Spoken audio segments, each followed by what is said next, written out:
We back and we just got a new mode in global, Gunsmoke Frontline.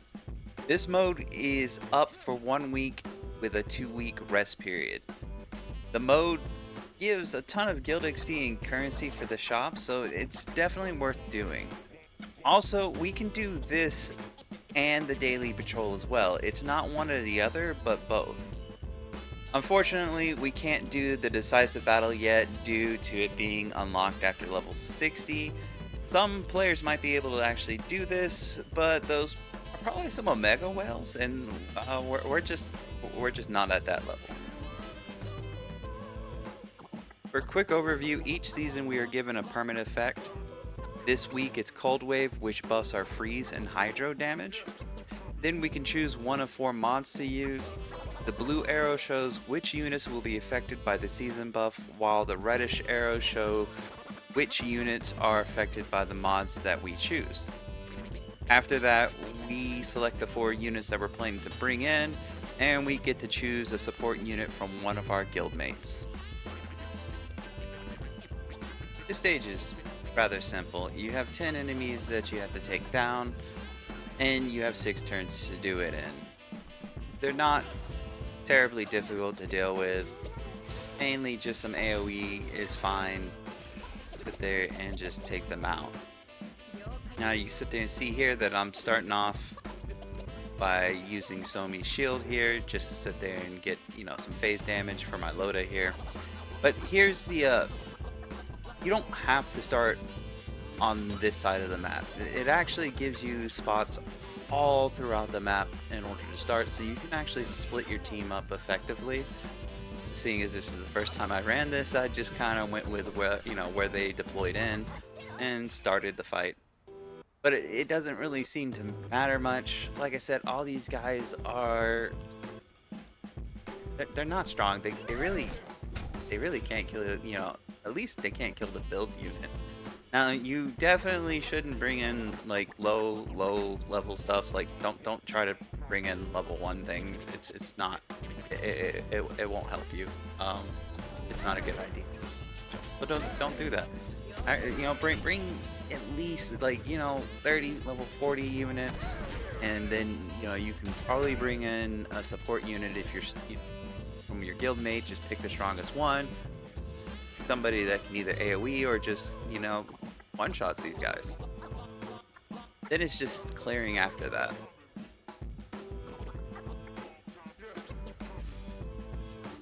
The biggest challenge is fighting the game's lag, but other than that. Now, the guys on the side, these little, I don't know what to call them, tree guys, tree bears. Yeah, they don't activate unless you actually attack them. So you could sit there and hit them, position your units first turn, tag them so that they actually walk closer, just to make this a little faster. Like I've already seen, it's been a couple of turns and these guys haven't moved at all.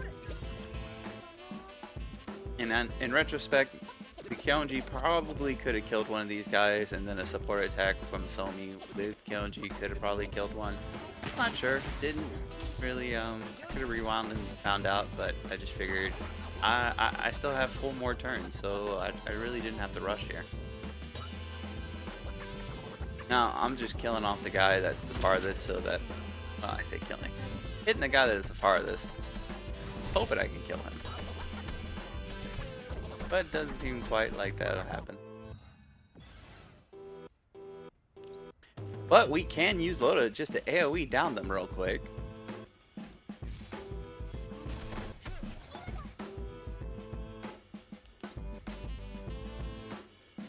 And I wasn't quite sure if this was actually the end, so I just went ahead and buffed Loda with her skill. But since we like Maki, we're just going to go ahead and use her to finish this round off.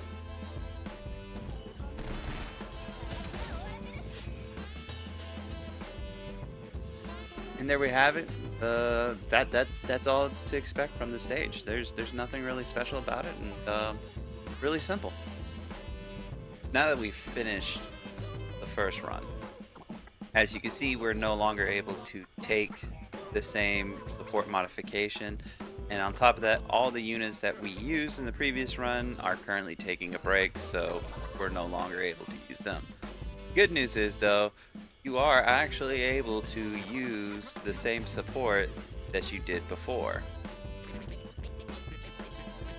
That was the same Kyonji that I used in the first run, so I could use it again, but the only issue is that we cannot have identical characters, so if I want to use my Kyonji, I cannot use theirs. Make sure to plan your teams out accordingly. You cannot bring the same unit twice, and you cannot bring a duplicate if it's, you know, the same unit as your support.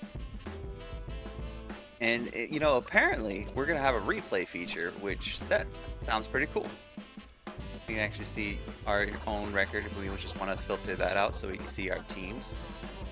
Now, there is something interesting. You can get a third attempt here by spending 50 collapse piece. That's up to you solely if you want to do that. Though I do have to sit here and say that you'll be able to get that 50 collapse pieces back, so it might actually be in your best interest to do this just to help push your guild along. By the way, as a helpful tip, you can actually move your gear around and your common key to units that you want to sit there and bring. You don't have, it's the equipment, the keys, they are not locked. So we can sit here and give our under-leveled units some actual good stuff here.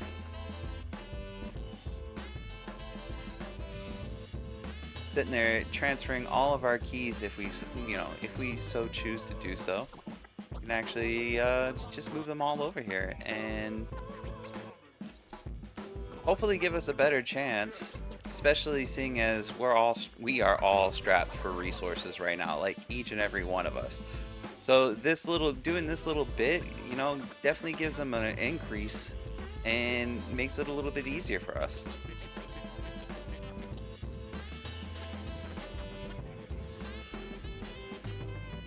Thanks everyone for watching. I hope this helps you understand Gunsmoke Frontline better.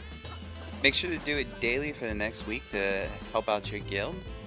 And remember to like, comment, and subscribe. If you're feeling extra special, you can join the Mage Institute by clicking the join button.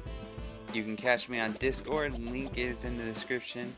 And if you want to help support this channel, there's a link in the description for that too. As always, I will see you all next time.